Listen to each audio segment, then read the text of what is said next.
Bonjour et bienvenue dans ce nouveau tutoriel Blender. Donc, dans ce tutoriel, je vais vous montrer quelques add-ons. Donc on va aller voir, je vais faire un vrac d'add-ons en fait. Donc ici, on va aller dans les add-ons et on va choisir différents add-ons. Je vais essayer de choisir des add-ons que j'ai pas déjà de mémoire, que j'ai pas déjà, dont je n'ai pas déjà parlé dans les précédents tutoriels. Donc je pense pas que j'ai parlé de la dynamic spacebar. Donc là, la dynamic spacebar est quelque chose d'assez intéressant qui permet en fait, lorsqu'on appuie sur espace, donc déjà je vais vous montrer ce qui arrive lorsqu'on l'a pas en fait. Parce que lorsqu'on appuie sur espace, vous voyez ici, là j'ai plein de fonctions hein, qu'on peut rechercher très simplement. Par exemple, on cherche une fonction, je sais pas, on cherche la fonction extrude. On ne sait plus c'est quoi la fonction extrude. On n'y a même pas en fait. C'est pour des fonctions. Par exemple, on veut par exemple tout sphere. C'est-à-dire transformer le cube en sphère, en fait sphériser en fait une forme, c'est-à-dire donner une forme de sphère à, par exemple, à un cube, ou quoi que ce soit. Et ben on tape Théo, enfin voilà, on a tout sphere, voilà, et puis là on a le raccourci clavier. Par exemple, si on se souvient plus du raccourci clavier, c'est un bon moyen de pouvoir les retrouver très simplement. On appuie sur la touche espace et puis on a toutes les indications. Mais la dynamique spacebar ici, menu, qu'on coche, voilà, il fait que lorsqu'on appuie sur espace, on a beaucoup plus de choses. On a aussi le module search comme on avait avant. Donc là on a le module qu'on avait tout de suite, mais on a aussi beaucoup plus de choses. On peut ajouter des objets. Voilà, on peut ajouter des courbes, voilà, donc on a tout le menu en fait qu'on a lorsqu'on fait Shift A, voilà, c'est exactement le même menu.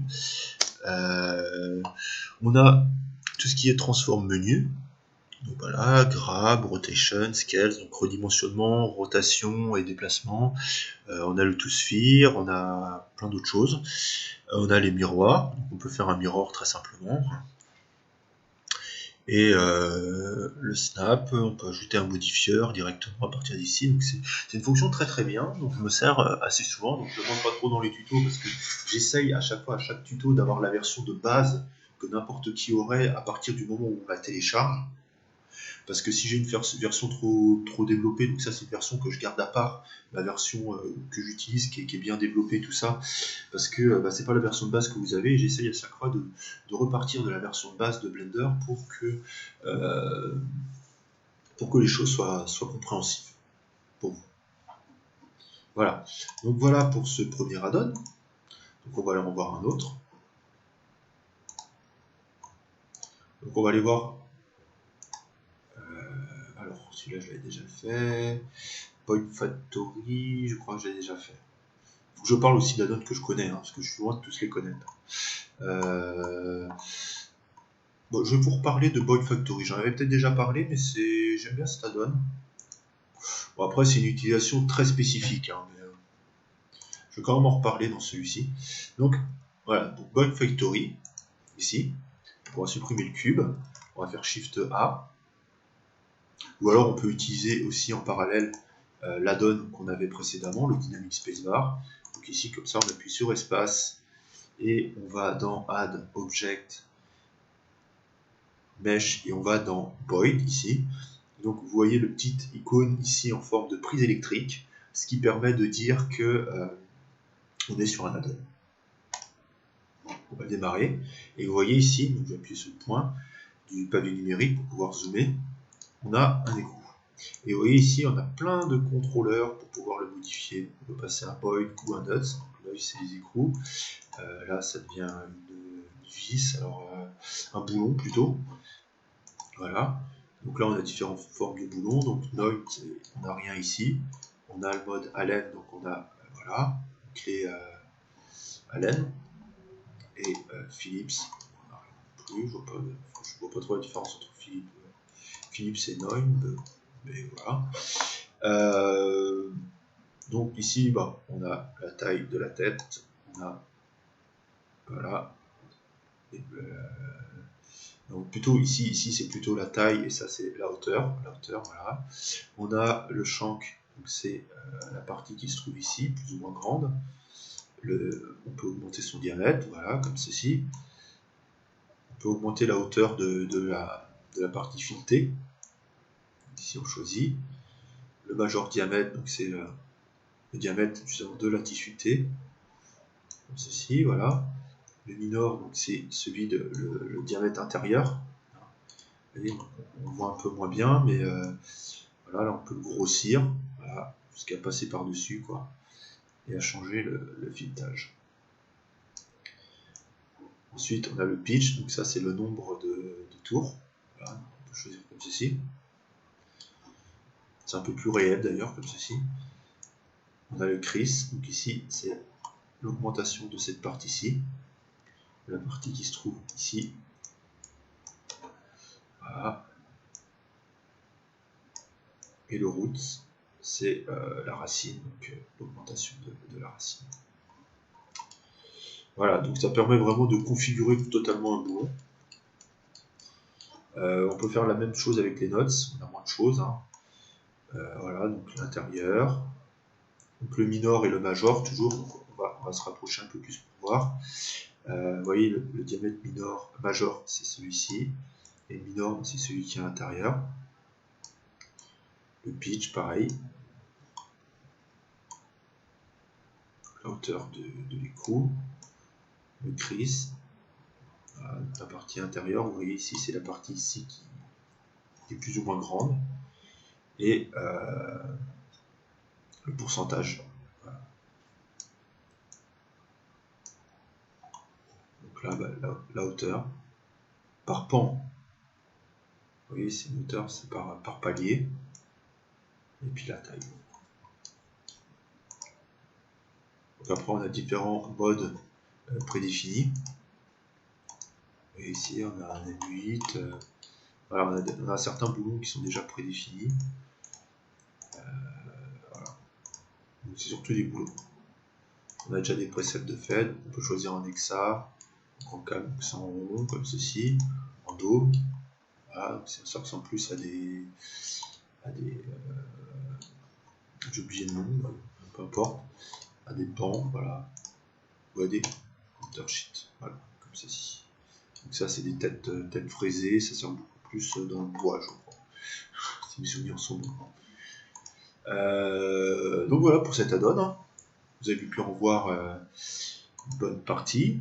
Hein, donc voilà, c'est ça, bon, bah, ça sert pas dans toutes les utilisations. Ensuite, ce qu'on peut aller voir comme add-on,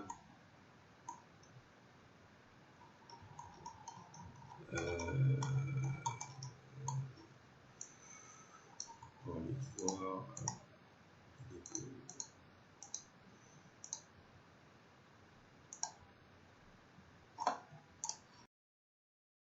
Donc on va voir la donne extra object, c'est pareil, j'en avais peut-être déjà parlé, mais peu importe, j'ai envie d'en reparler dans ce tuto. Donc je vais recocher, hop, hop, on va supprimer X, delete, et on va aller voir dans extra, dans object, et donc vous voyez ici, extra object permet d'avoir des objets, beaucoup d'objets différents en plus.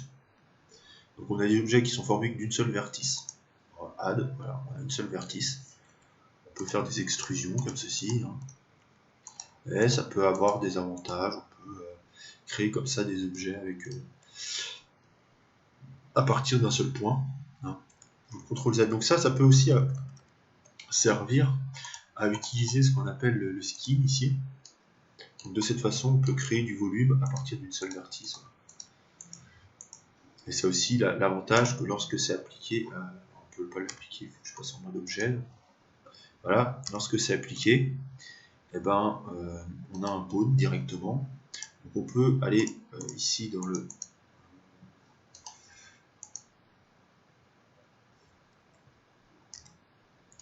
mode positor.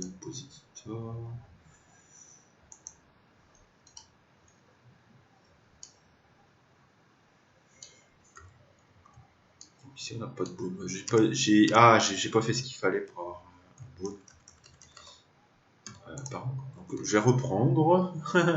désolé. Advertice. Donc ici on va passer en skin. On va faire un extrude. Plusieurs extrudes comme ceci. Voilà. Donc là c'est bizarre, je peux pas.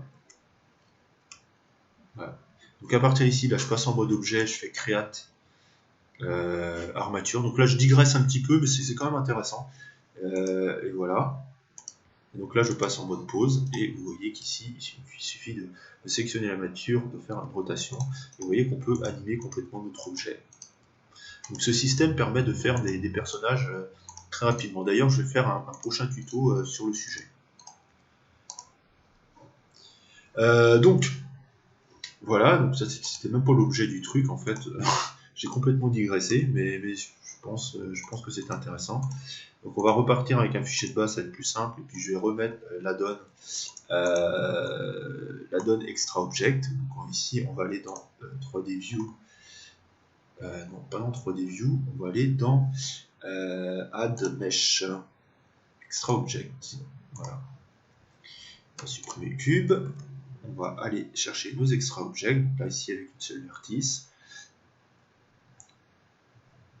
Donc ici on peut choisir ajouter un vertice, object origin only. Donc voilà, par rapport à l'origine de l'objet.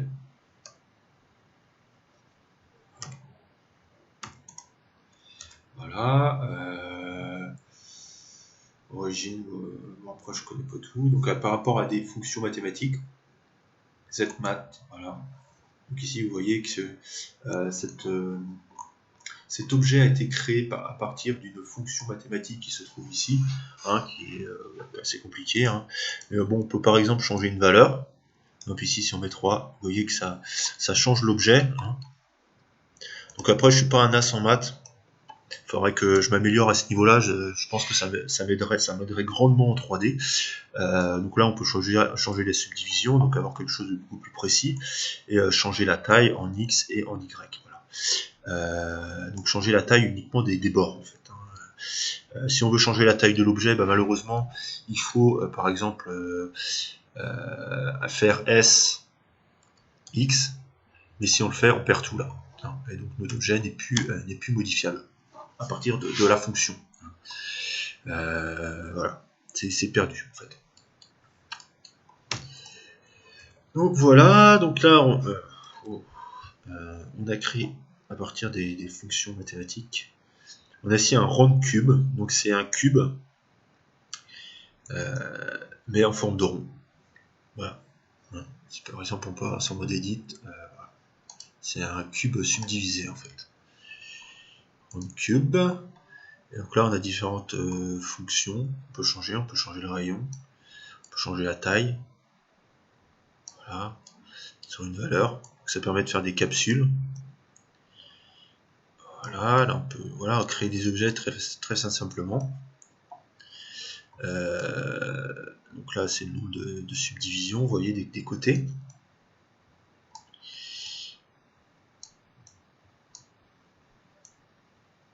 Donc là c'est ici en ligne, je sais pas trop à quoi sert cette fonction en fait.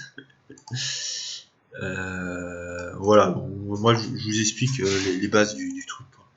Donc voilà, donc cet objet là peut vous servir à faire des boîtes, plein de choses différentes, des capsules, tout ce que vous voulez.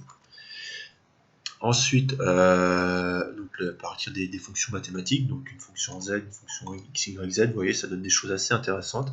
Ça donne des coquillages. À partir de ces fonctions-là, on peut choisir différentes valeurs.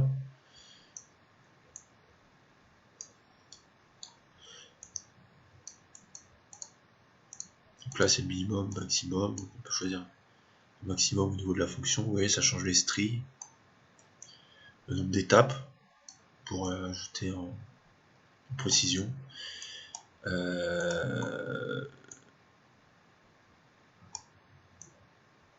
Voilà, donc là l'UV, donc on peut changer. Voilà, donc là on rajoute des entortillements. Et on modifie le nombre d'étapes pour modifier la subdivision. Donc ici on a encore des trucs avec des fonctions mathématiques. Donc après c'est vrai que je gère pas tout à fait les fonctions mathématiques, je vais pas pouvoir vous dire. Vous voyez, on peut vraiment créer des objets assez intéressants, un peu bizarres, mais bon, on a moyen de beaucoup s'amuser.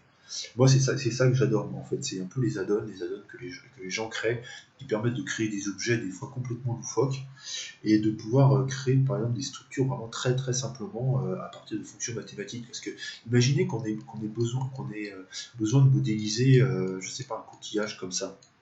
C'est super dur à modéliser. Alors qu'avec cet add-on-là, on a déjà les formules mathématiques, on a déjà tout. Et ben voilà, on a modélisé notre objet, mais en rien de temps, quoi. Donc c'est un gain de temps énorme, cet outil. Donc c'est vrai que des fois, ça peut donner des choses un peu aléatoires, il faut jouer un peu avec.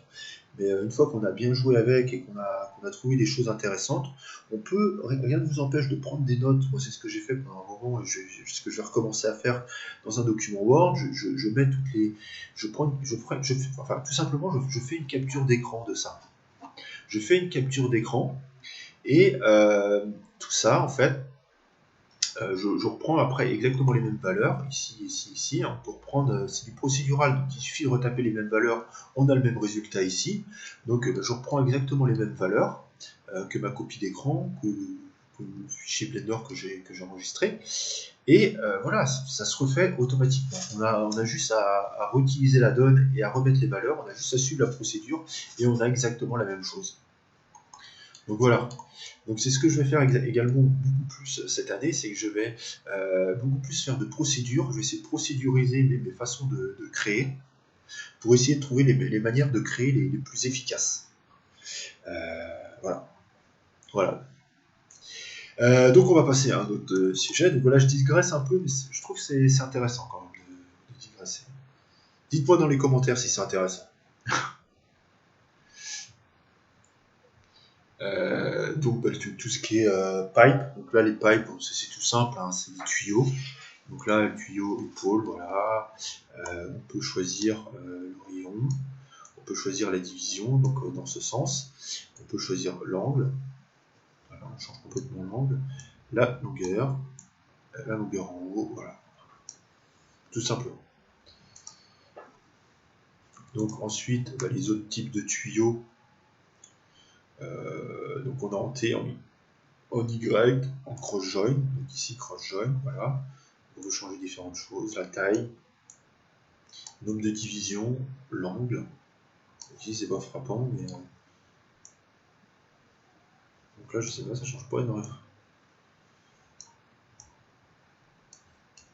Les fonctions d'angle ne changent pas grand chose, bizarrement. Là, il y a des problèmes au niveau de la donne en fait, parce que normalement c'est censé augmenter la longueur des bras, mais ça ne le fait pas. Mais bon, c'est très intéressant, hein, rien que de pouvoir utiliser cet outil pour pouvoir, par exemple ici j'ai l'été, donc je rajoute un tuyau, par exemple comme ça. Voilà, on peut rajouter, j'ai rajouté le même, on peut rajouter un tuyau ici, on peut faire comme ça tout un système de canalisation pour rajouter un tuyau en N. Donc ici, donc là par contre, il va falloir le repositionner.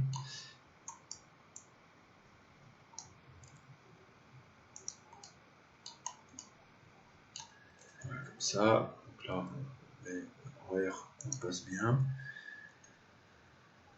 Voilà, donc là pareil. Là, il faut bien passer, on fait R. Là, R. Tac. Et G. Voilà. De cette façon-là, on peut créer tout un système de tuyaux. Donc, ce système de tuyaux ne ressemble à rien, mais voilà.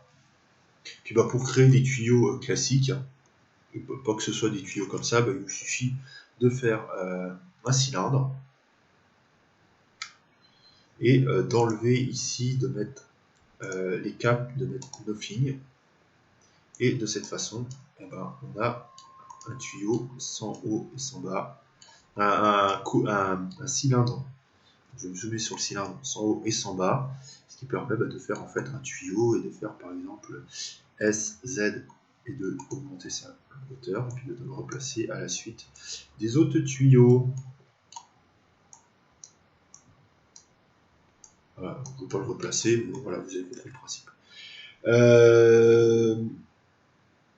Donc on a les gears. Donc les gears, c'est tout simple. C'est ça. Voilà. Donc là, on va supprimer les tuyaux, hein, parce que là, ça fait un peu trop, c'est un peu foutraque. Voilà. Donc on va, hop, remettre un gear, appuyer sur le point du pavé numérique pour zoomer dessus. Et puis bah voilà, on peut choisir, pareil, tout est paramétrable, on choisit le nombre de dents, on choisit le rayon, la hauteur, la base, le rayon intérieur toujours, rayon intérieur, rayon extérieur. Voilà, il y a plein de modifications. On peut même rajouter un entortillement, comme vous pouvez voir ici.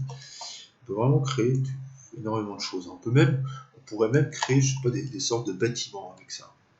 On serait bien, un genre de stade, ou je sais pas quoi. Il y a vraiment, enfin, les possibilités sont énormes à ce niveau-là. On peut changer, voilà, la couronne. On peut même créer beaucoup plus. L'outil est tellement perfectionné, moi je trouve qu'on peut créer beaucoup plus que ce que c'est vraiment. Vous voyez ici, on peut créer, je sais pas, une espèce d'immeuble futuriste, j'en sais rien. Voilà, ça peut créer un genre d'immeuble, je sais pas quoi. Voilà. Et puis les worms, voilà, c'est cette partie-là. Voilà. Mais d'ailleurs, en bidouillant un peu les gears, on peut obtenir des sortes de worms. Donc ça, c'est des tiges pour creuser en fait. Donc pareil, le nom. On choisit le nombre de dents, donc là on peut mettre. Donc là j'en ai mis plus. Il y a une certaine limite à pas dépasser en fait.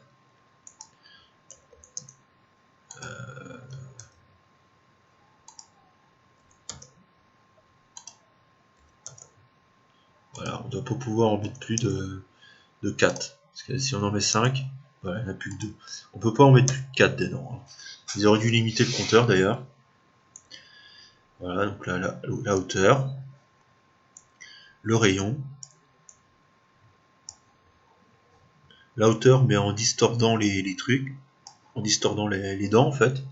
Parce qu'ici on augmente la hauteur mais sans distendre les dents. Tandis qu'ici on distend complètement les dents, comme vous pouvez le voir. La dénomme, donc voilà, ça c'est la partie, voilà les dents. Voilà l'intérieur. Donc l'angle de pression, je sais pas c'est quoi. Les dents, voilà, c'est. Ah si, voilà, c'est cette partie-là en fait qui a augmenté. Donc là, c'est la croissance des dents en fait. Voilà le fait de tourner. Hein. Donc ça, voilà, ça permet de détendre. On peut même créer une animation à partir de ça.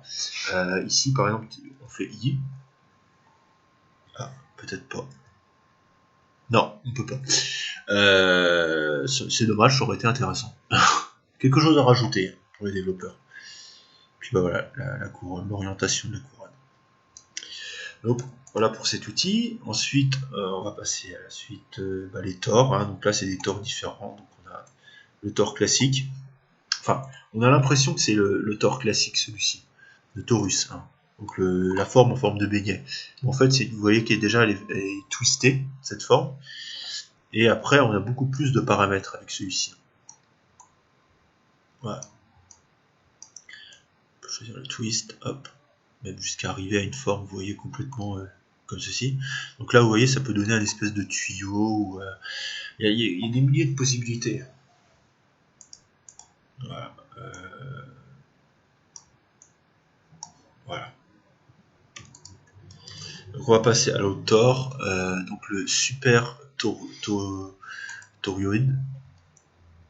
Donc ici de la même façon, on a l'impression d'avoir un tore normal, mais en fait il y a beaucoup plus de modifications. Voilà, surtout, moi je trouve, celle qui est la plus intéressante ici dans celui-ci, c'est bien le ring. On peut vraiment obtenir, vous voyez là, je sais pas, ça me fait penser un peu à un logo, ça pourrait être un logo d'une société. Voilà, déjà, vous voyez, Blender ne se limite pas à la 3D, je trouve. On peut, en modifiant les outils, en bidouillant un peu, vraiment transformer Blender en quelque chose de vraiment très très très créatif. Et c'est ça qui m'intéresse énormément. C'est de pouvoir transformer ce logiciel, transformer Blender en quelque chose de très créatif. Cross Manipulator. Donc ici, vous voyez, c'est au niveau de l'éclairage. Donc là, ça modifie, ouais, ça modifie l'éclairage et la forme. Donc ça donne une forme beaucoup plus angulaire. Voilà. Donc pareil, on peut créer quasiment des bâtiments aussi avec ça. Enfin, des bases de bâtiments. C'est vraiment très intéressant. Donc ensuite, donc là, moi, tout ce que je vous dis, c'est vraiment les bases, mais je me rends compte que je pourrais développer beaucoup plus les outils. Alors, pour tout vous avouer, j'ai pas préparé énormément ce tuto, je le fais complètement en impro. Mais c'est vrai que je me rends compte qu'il y a plein de petits tutos que je vais pouvoir rajouter sur ces outils en les travaillant un peu plus, je vais les tester un peu plus, et je ferai d'autres tutos parlant de chacun de ces outils. Donc ici, au niveau des extras, donc il y en a encore plein d'autres. Il y a le tipote. Je ne vais pas détailler. Il y a les diamants, il y a les étoiles, les pyramides, voilà. Mais ce que je trouve le plus intéressant, moi, c'est la tipote. Hein. La fameuse tipote de 3D Studio Max. Très intéressant à avoir. Voilà. On peut choisir sa résolution. Et il y a plusieurs types. La cuillère. C'est tout. Donc on a la tipote et on a la cuillère. Voilà, la cuillère. Hop. Et extra, tipote plus. Encore la cuillère. Mais non, la tipote. Et on peut mettre. Alors ça n'a pas été à la bonne échelle par contre. On peut mettre la cuillère sur la tipote. Et ça c'est cool. Ça c'est vraiment cool. On la voit aussi un peu la cuillère. Voilà. On prend la tipote. On fait ici. On fait L. Non, L. Voilà. Et on fait CTRL. On fait P. Separate Selection. Voilà. Comme ça là on a un objet séparé. Et ici par exemple on va déplacer un peu le couvercle de la tipote. On peut le rotationner. R. Il faudra changer de point là par contre. On va poser par exemple le couvercle de la tipote ici. Voilà, donc il est un peu dans le vide par contre. Voilà. Et donc on va faire la rotation de la cuillère, rotation libre, comme ça. Et on va voir chez, et voilà. On met la cuillère dans la tipote.